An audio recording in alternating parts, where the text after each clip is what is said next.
செங்கல்பட்டு மாவட்டம் மதுராந்தகம் அருகே கள்ளச்சாராய ஊழல் குடித்ததில் 3 பேர் மருத்துவமனையில் அனுமதிக்கப்பட்டுள்ளனர். இதுகுறித்தான மேலும் விவரங்களை கொடுப்பதற்காக செய்தியாளர் அருண்குமார் இணைப்பில் இருக்கிறார். பேசலாம். அருண்குமார், என்ன நடந்தது? முழு விவரங்கள். வணக்கம். செங்கல்பட்டு மாவட்டம் மதுராந்தகம் அடுத்த மழுவங்கரணை கிராமத்தை சேர்ந்தவர் தேவன். இவர் விவசாய வேலை செய்து வருகிறார். இவர் விவசாய நிலத்திற்கு விவசாயம் செய்ய வரும் நபர்களுக்கு இவர் பட்ட சாராயம் ஊழல் காய்த்து கொடுப்பது வழக்கம். அந்த நிலையில இன்று அவரது விவசாய நிலத்திற்கு விவசாயம் செய்ய வந்த 3 நபர்களுக்கு அவர் தயாரித்து வைத்திருந்த ஊழலை கொடுத்துள்ளார்.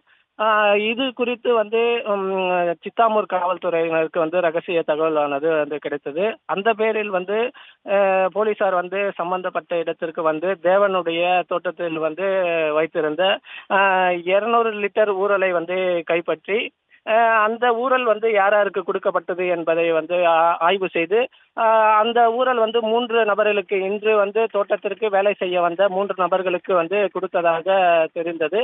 அதன் பேரில் அந்த ஊழல் கொடுத்த 3 பேரை மருத்துவ குழுவினர் சம்பந்தப்பட்ட இடத்திற்கே வருகை தந்து ஆய்வு செய்து அவர்களை மேல் சிகிச்சைக்காக மதுராந்தகம் அரசு மருத்துவமனைக்கு அழைத்து சென்று அங்கு சிகிச்சை பெற்று தற்போது மேல் சிகிச்சைக்காக செங்கல்பட்டு அரசு மருத்துவமனைக்கு அனுப்பி வைத்துள்ளனர்.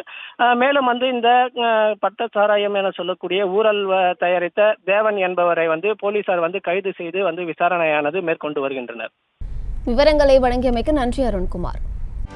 செய்திகளை உடனுக்குடனும் துல்லியமாகவும் தெரிந்து கொள்ள சப்ஸ்கிரைப் பண்ணுங்க.